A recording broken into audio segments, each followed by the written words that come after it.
Well, so welcome back to our last talk this morning.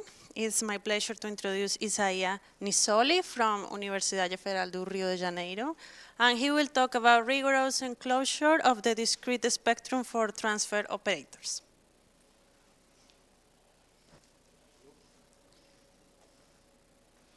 Hello? It's working. Okay. So, first of all, I would like to thank the organizers for giving me the possibility of giving this talk here in the wonderful city of Rio de Janeiro. And I would like to thank them for organizing this fantastic event. I'm also one of the organizers. But that bring you here. I'm really happy to have so many visitors from Italy, that is from Italy and from the rest of the world. Italy is my home. I was born in Italy, and I'm really happy to see many colleagues that I've met during my years in Italy here. And I hope that you come back here often, and we have possibility of speaking of mathematics together and have fun in the nice city that is Rio.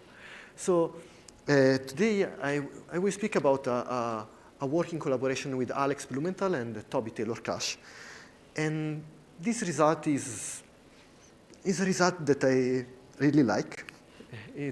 So as a matter of fact, sometimes I ask myself why we do mathematics, and a lot of the reason is that mathematics is beautiful.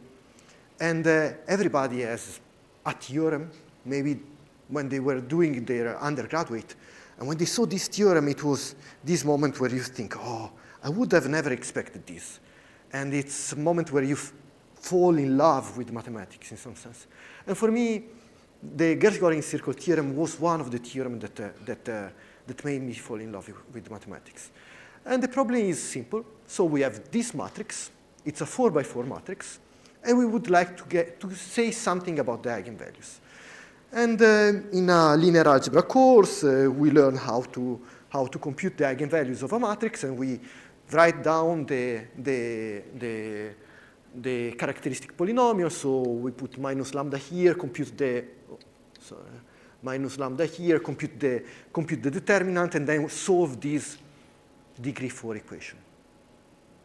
So solving a degree 4 equation is not a trivial task in general, so we can understand that even in a relatively simple example like this, it's not so easy to say something about the eigenvalues. But here comes the Gershgorin circle theorem. And the Gershgorin circle theorem, it's really simple. It's really easy. So the idea is that if we take a ball centered on this element of the diagonal, with radius the sum of the moduli of the elements outside of the diagonal, so the ball of center 1 and radius 0.4. So let's say this is the complex plane. We take 1, and we take a ball of radius 0.4. And now we do the same. For the second element of the diagonal. So we take the ball centered in 2 square root of 2i, so somewhere like here, and with radius 0.3. And so for the third line, so it's ball centered in pi with radius 0.4. And the ball centered in 5 with radius 0.21, something like this. And the Gershgorin circle theorem tells us the eigenvalues of this matrix are contained in the union of these balls. And this is a fantastic result. It's from the 1930s, and it was surprising. It made a lot of, became so famous. Like we have this simple way where we do some really simple operation on a matrix, and we get information on enclosures of the eigenvalues. So this is the theorem of Gershgorin, more formally. So if we have an n by n matrix, and we define these balls in the complex plane, and the spectrum of A is contained in the union of these balls. And So in some sense, this theorem is a trade-off. We exchange getting precise information, so we loosen our information instead of having information exactly on where the eigenvalues are. We exchange these to have information about a set that contains these eigenvalues in exchange of making computations easy. There is a trick here. So this example is, so as you can imagine, if you have that the modulus of if the sum of the moduli outside of the diagonal is big, then you don't get such a meaningful information. So this, in some sense, is something that is called a diagonally dominant matrix. Also, if we look at this matrix, this is when you have a diagonally dominant matrix, if the elements of the diagonal are different than 0, then you know that this matrix is invertible. So there is a strong connection between invertibility of a matrix and diagonal dominance. And there is a wonderful book that is called Gershgorin and the Circle by Varga. And it's fantastic. So it's a history about it's a fantastic historical book on the theorem of Gershgorin. And it speaks about other enclosure sets. And it's really well written. It's a really nice bedside book. So if at some point you want to read some good mathematics before going to bed, Varga, Gershgorin and the Circle, fantastic book. So this is so what this theorem tells us is that there are no eigenvalues outside of the union of these circles. And this theorem of Gershgorin, as a matter of fact, it's much stronger. There is a second consequence is that if the union of these circles has different connected components, then the number of eigenvalues correspond to the number of circles that make up each connected component. So if we look here, so here we only, in this circle here, we are going to have only one eigenvalue, only one here, 2 here, and then here is going to be probably it was a 16 by 16 matrix, so it's 1, 2, 3, 4, 5. So probably it's 11 eigenvalues inside this huge block. And this theorem follows from an homotopy argument. And why I'm commenting about this? So the idea, the discussion that I'm going to bring to you today is, OK, this works for matrices. Can we do something similar for operators on Banach spaces? And so the second, so we have seen the Gershgorin circle argument and the Gershgorin circle theorem. And now I would like to introduce another object, which is a classical or a relatively known object in numerical analysis, introduced by Trefethen and Embry. Okay, there is a lot of work, but Trefethen spent a lot of time working on pseudospectrum. And what is the pseudospectrum for those that are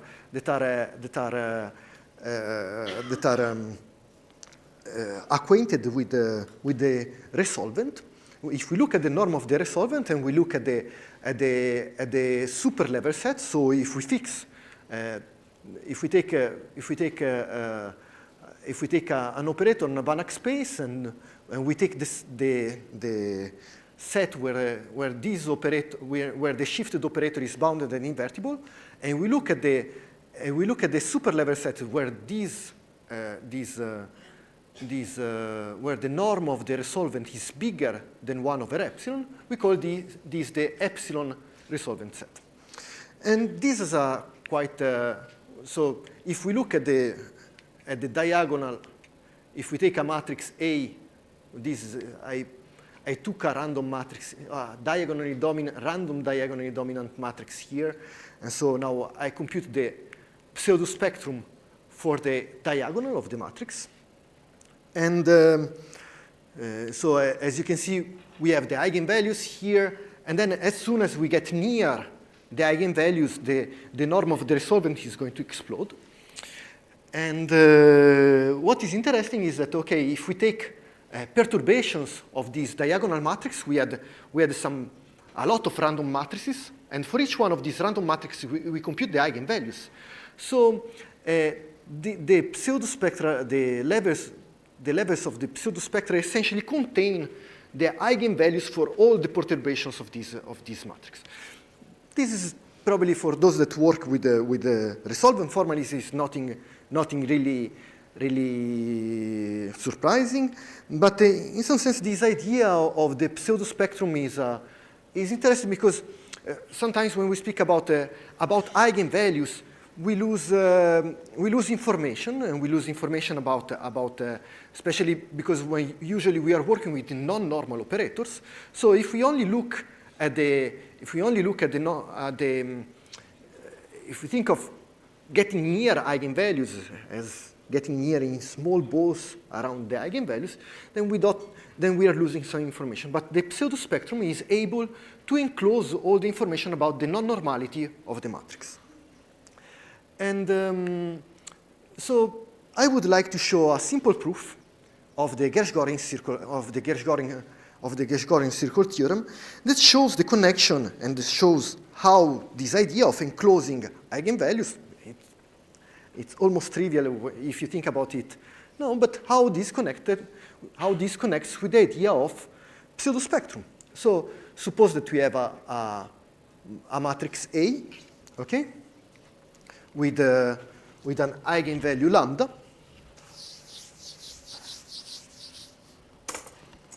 So we have AV equal to lambda V.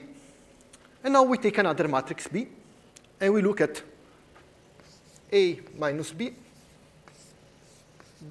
Then this is going to be equal to lambda V minus BV. And now we have two cases. One is that if lambda is in the spectrum of B, then okay, we set it aside. But if lambda is not in the spectrum, then we have that lambda minus B is invertible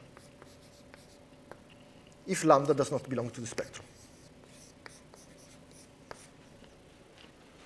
And so since this is invertible, we can just invert it, bring it on the other side, and we have that lambda I minus B minus 1 times I minus B D is equal to V. And as you can see here, we start seeing the resolvent. Okay? The resolvent is appearing here. But when we look at this equation, this is telling us that there is at least a fixed point for lambda I minus B minus 1 times I A minus B. And this is telling us that the norm of lambda I minus B minus 1 times A minus B is bigger or equal than 1. Okay?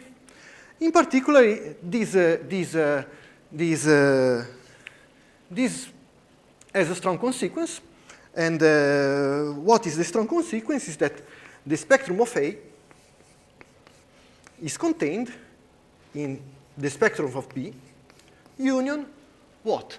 The set of points such that Zi minus B minus 1 is bigger or equal than 1 over A minus B.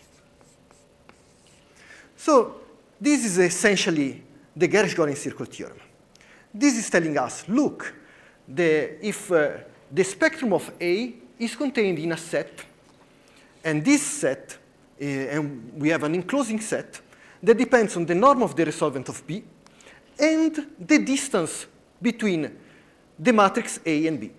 If we think of the matrix A as our original matrix, if you think of the matrix B as the diagonal, then we get this, and if you take the L infinity norm, then you get exactly the Gershgorin circle theorem. This is telling us, look, if essentially this is telling us, look, we can understand where the eigenvalues of the matrix A are in the complex plane by looking at a nearby matrix B and looking at the resolvent of this nearby matrix. Okay? And so this is the Gershgorin circle theorem compared with the pseudospectrum of the diagonal of the matrix A. Okay? So now we go back so as you can see, it's pretty clear that, so you can see that this is the connection is quite clear, okay? And so now we would like to go and speak about the main object of my talk, and as many have spoken today, I would like to thank Julia for the beautiful talk today. We are going to speak about the transfer operator.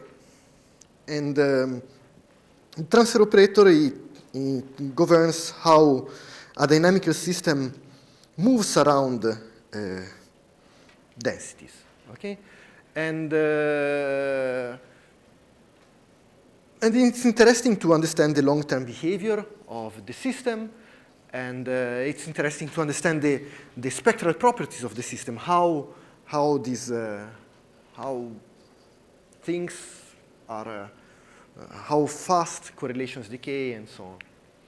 And okay, so I will not enter into this speak now about the functional framework, because at some point I will put down essentially the main idea of the theorem.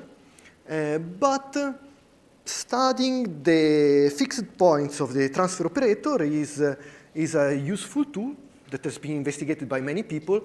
And have you seen today? You have seen the talk also by Professor Sato before, where he showed this computer-assisted proof of the multiple transition for the Lasotto-McKay map, and how this was done by discretizing the transfer operator and finding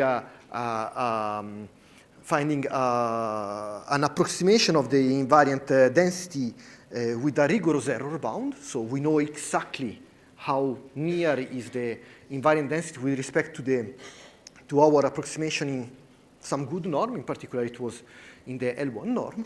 And then we are able to estimate and to find rigorous enclosure for some quantities associated to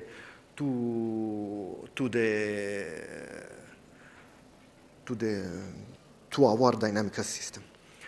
And so this is an open line of research, and there are many works in this case.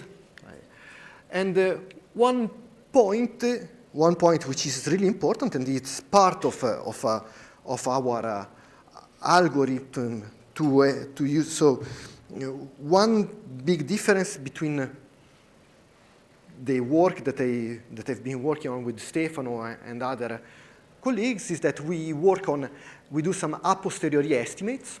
So our idea is to get information on the mixing properties of our system by looking at the discretization of the system, instead of having some a priori estimates on the operator to get information on the properties of the discretized operator. And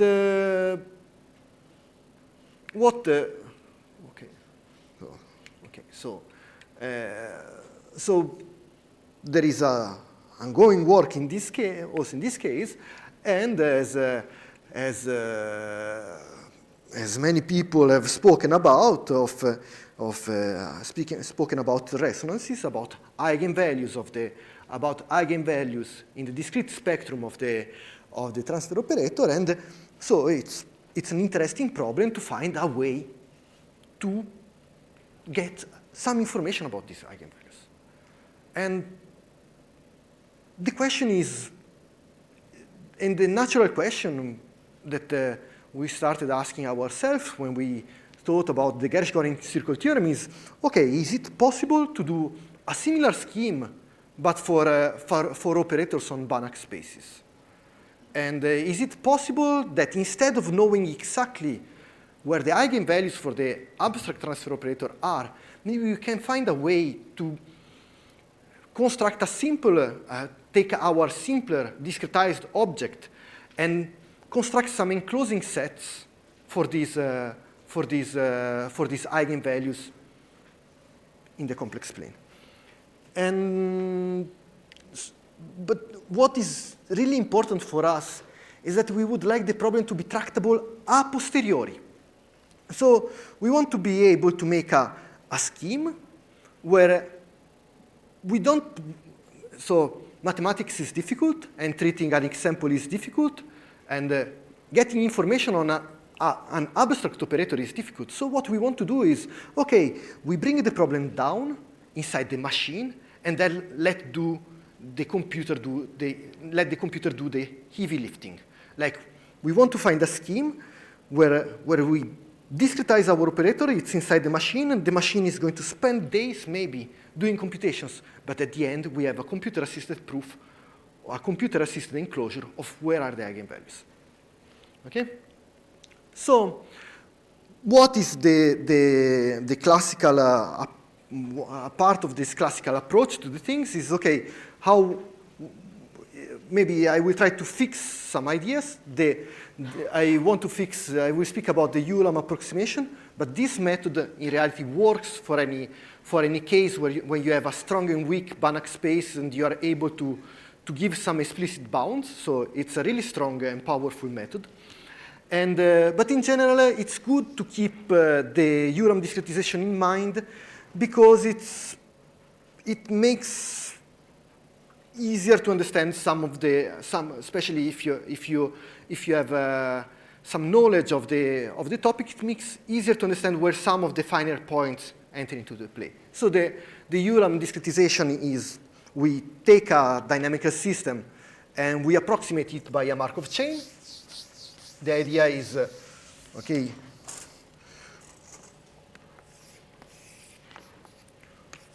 we partition our interval, in the one-dimensional case, we partition our interval 0, 1 into equally spaced intervals, and then we build up a matrix. Okay, I use as a reference measure Lebesgue, which contains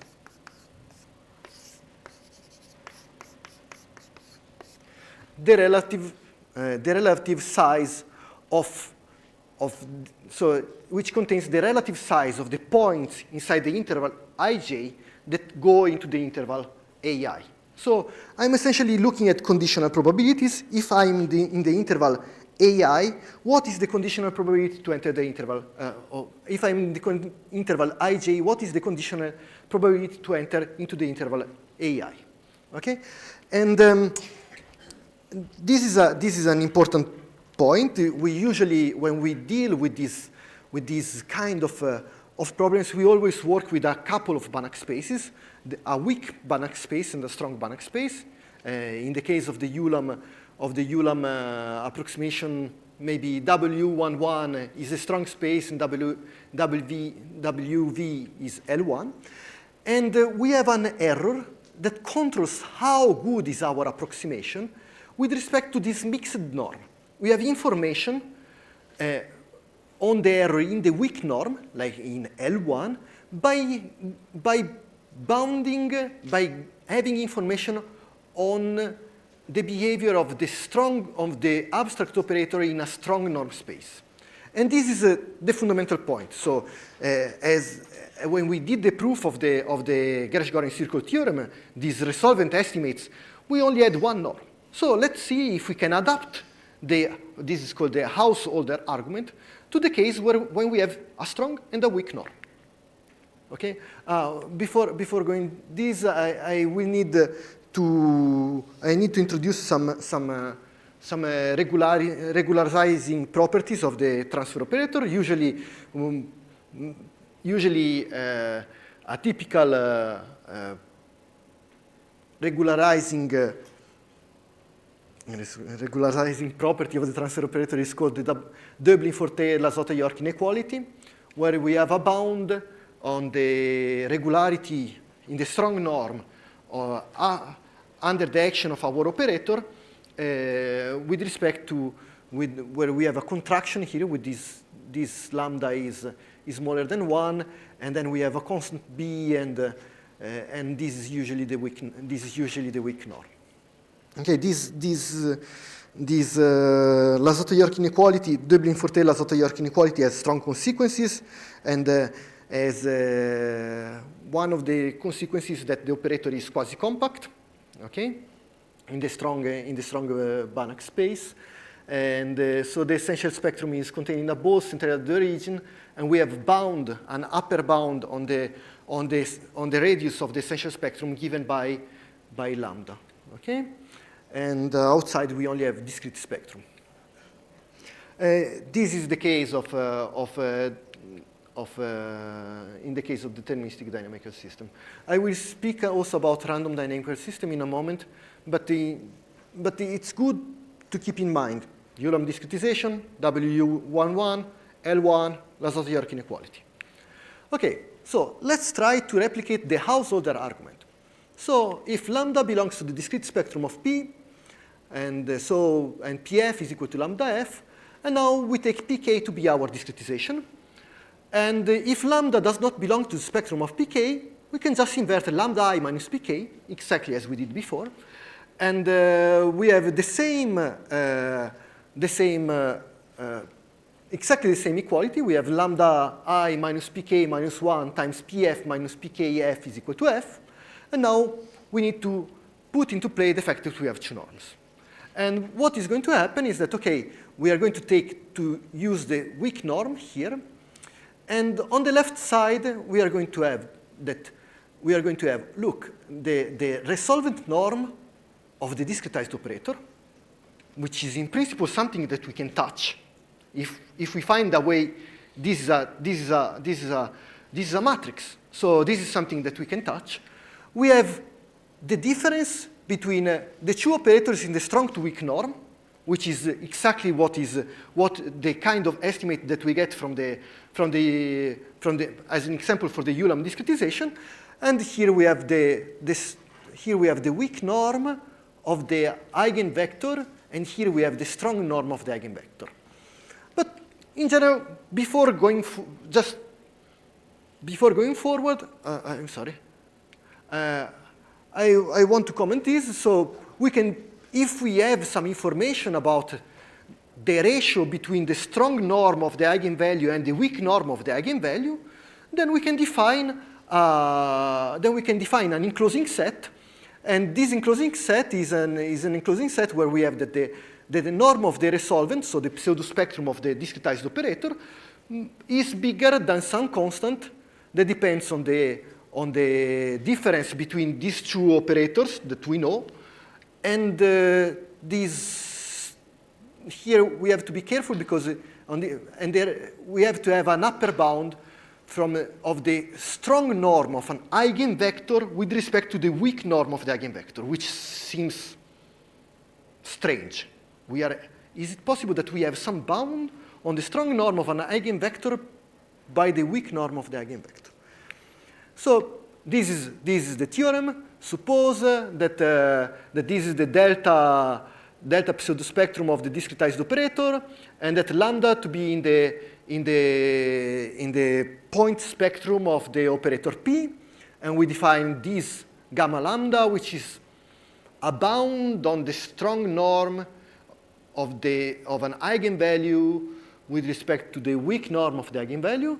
Then for all delta bigger than this quantity, okay, that is a quantity in principle if we do a really good discretization of our operator, then we have that the eigenvalue of the abstract operator, is contained into the pseudo-spectrum of the discretized operator. So the point boils down to this. Is it possible to bound the strong norm of an eigenvector for the transfer operator by the weak norm of an eigenvector of the transfer operator? And the answer is yes. And this is exactly what comes from the Lazotte-York inequality. So if we have that mu is an eigenvector of P, then we have that, if mu is an eigenvalue of P and F is an eigenvector, then we take the Lazotte-York inequality, and we have that Pf is equal to mu F strong, and then just by putting F inside this inequality, we have that mu minus lambda F strong is smaller or equal than B times F weak. So we have a way to bound, if our eigenvalue is outside the upper bound for the essential spectrum given by the Hennion argument, then we have then we have the possibility of bounding the strong norm of the eigenvector by the weak norm of the eigenvector. And so this is surprising, but not too much after you think about the Lazotta-York inequality. And so essentially we have that this theorem is not an empty theorem. If we have that our system satisfies a Lazotta-York inequality, then we can use this theorem to enclose the eigenvalues of an abstract operator by looking at the pseudo-spectrum of a matrix inside our computer. And this is it is really general, because the only thing that we need, and the only thing that we need is that our projection, our distance between the two operators is good in this strong to weak norm, and then we are essentially in the usual hypothesis of theorems like the Liverani-Keller spectral stability theorem. Okay, so we have a couple of norms. We have a bound in the. This is something sometimes called the triple norm. We have a bound in the triple norm that is going to 0. If we have a here I write it in a really general way because this also applies to operators that do not satisfy a Lazotta-York inequality. In principle, if we have this bound of the strong norm of an eigenvector with respect to the weak norm of an eigenvector, this enclosing argument works. And so this, in principle, if we can discretize an operator on an anisotropic Banach space, finding explicit constant and finding the same argument, and then being able to do this computation, we are able to enclose the resonances. And so it's possible to enclose eigenvalues. As a matter of fact, the examples that I'm going to present later, they come from, many of them are connected with the work of Giulia, and for an analytic expanding dynamical system, we have another type of estimates that are not, another type of bound that are not Lazotta-York type bounds. So I will discuss it later, okay? But in general, also this works for random dynamical systems. In the case of random dynamical system, we have a uniform bound on the strong norm of a vector by the weak norm of the image of a vector by the weak norm of the, for random dynamical system with additive noise, with kernel in a regular functional space, to be precise, then we have a uniform bound in the strong norm of the image through the anneal transfer operator of a function with respect to the weak norm of this function. This comes from a convolution argument. And so it's possible to bound, and as you can see, the modulus of the eigenvalue ends up being here at the denominator, and this is consistent with the fact that when we get near 0, it's much more difficult to enclose the eigenvalues because they may be accumulating, even if so our matrix has a finite number of eigenvalues, but when we have our infinite dimensional operator, then even if the operator is compact, the eigenvalues are accumulating at 0. So we have to be careful, and this really is respected by the fact that when mu is near 0, it's much more difficult to approximate, and these pseudo-spectral level set become essentially really difficult to, so the pseudo-spectral level set is not going to be, things are breaking down, essentially. Okay? So, in summary, if we have a transfer operator satisfying a doubling for theta Lazotta-York, we can enclose the discrete spectrum of a strong space outside a circle of radius lambda by studying a finite dimensional matrix, by studying the pseudo-spectra of a finite dimensional matrix, if we have a rigorous way to bound the pseudo-spectrum.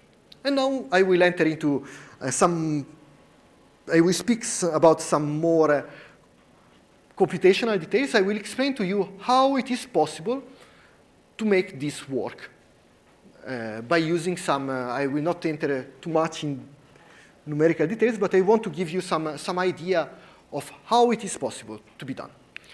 And the idea is the following. So during the talks, the talk of Cecilia and different other talks, we have heard about singular values. And so the idea is, okay, if we want to bound the resolvent norm of it's possible to bound the resolvent norm of our matrix Z in the L2 norm by looking at the inverse of the smallest singular value, okay? So if the smallest singular value is bigger than 0, it's possible for us to get an upper bound on the resolvent norm of our matrix in L2. And yeah, here I let a WV, but in general, so this is L2, so the problem in general is difficult, but if we look at singular values, it becomes tractable, okay? So it's giving rigorous upper bounds on the norm of a matrix is a interesting question. It's not totally trivial, and that's something that we have, since this is a part of our our work. So it's not trivial, but in this case, the way we have found is, okay, to look at the smallest singular value. And so the question is now, is it possible for a computer to give me a mathematically sound, a computer-assisted bound where this is a proof that my singular value is bigger than 0? And the answer is yes. And the answer is yes, and this is a really nice work of Rump and the Japanese school at Waseda.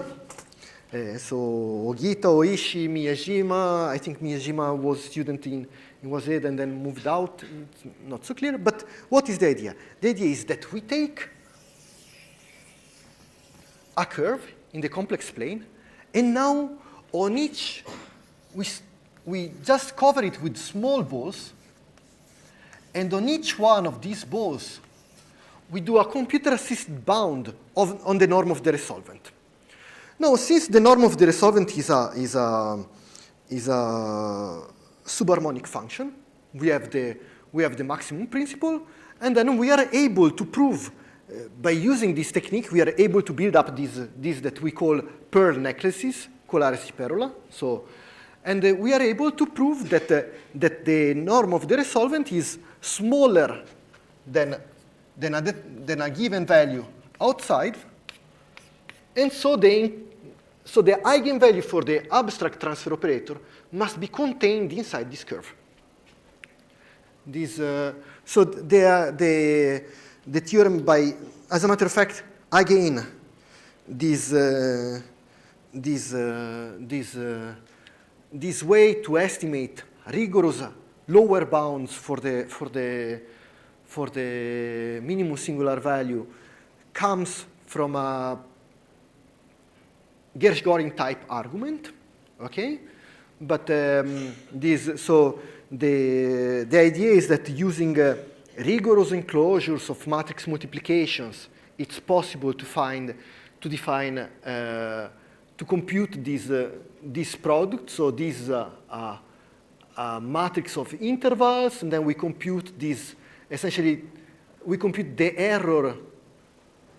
We compute a non-rigorous SVD, singular value decomposition, and then we compute the error that we would make by computing this non-rigorous SVD. We compute an upper bound for the error, and then we are able to compute rigorous enclosures for the minimum singular value. And this is what it looks like, the output of this problem. So we have that here is the value of the minimum singular value that we have computed. This is the error bound on the minimum singular value. This is the second singular value. It's not interesting, but this is the let's see. This is the radius of the pearl, the radius of this small ball, and then we have the center of the C is the center of the pearl. And so before we were doing a lot of refined techniques like following the flow lines for the pseudospectrum by using some theorems, some work of Brühl. But at the end, we found that probably the best way and the simplest way was just to do circles around the eigenvalues, and then these curves essentially are circles around the eigenvalues of the discretized operator, and compute and bound the resolvent around these circles. And this is an example. This is a working example. This is a random dynamical system with it's an example by Professor Sato, where we have a random dynamical system. We have an attracting quadratic map. We have the Gaussian noise, and we enclose the eigenvalue 1. We enclose this eigenvalue here and this eigenvalue here. And these big circles is that because we want to exclude the fact that there are other eigenvalues outside of this circle. Okay, so this is probably the most computationally expensive part. So as you can see, as I told you, we are playing with a trade-off. We want to trade off, we want to make a trade between knowing exactly where the eigenvalue is with being able to do the computation. So as you can see, this circle is a big circle. It's a huge circle. But what we know is that the eigenvalue for the abstract operator is inside there. And this is already something, this is quite surprising. So to test to do our work, a really good benchmark are the examples by Giulia, because we know where the spectrum is. And so this is a plot. This is a non-rigorous plot of the pseudospectrum, and we are able to enclose this eigenvalue, and this eigenvalue, and to do so, one thing that is delicate is to make this bound on the strong norm of an eigenvector with respect to the weak norm of the eigenvector. And to do so, what we end up is we need to do some functional analysis. And so what we do is this kind of analytical expanding map. We are looking at a map that takes a strip in the complex plane. So this dynamical system is defined on the circle, and then we can extend it to a strip in the complex plane, and this strip is mapped into a bigger strip, and this allows us to bound we use a slightly different norm than Giulia, but it's essentially this measures the fact that the sum of the Fourier coefficients is exponentially decaying faster than alpha. Okay, and so this is telling us, look, the image of this map of this function through our transfer operator is decaying faster than alpha. And we have a bound that depends on the fact that this function was decaying faster than eta. And the bound that we obtain so what we do is that we take a strong norm, this hardy norm, and we take as a weak norm the summing modulus of the Fourier coefficients, and we are able to prove this kind of inequality on the strong norm of an eigenvector with respect to the weak norm of the eigenvector by using this, which is an interpolation inequality that allows us to compare the norm of a function on on a thicker annulus with the norm with the product of the L1 norm in a thinner annulus and the norm on the thinner annulus. Okay? So in this case of this Blaschke product, we have that in our case, rho is going to be these strips. So you see this rho strip, S eta is mapped into a rho strip, and we have that rho is 0.94, etc., etc. This is the size of our discretization, and we have this bound on the strong norm of an eigenvector if it corresponds to an eigenvalue with modulus bigger than 1/2, and it's ugly, so it's huge. It's 1.93 times 10 to the 36.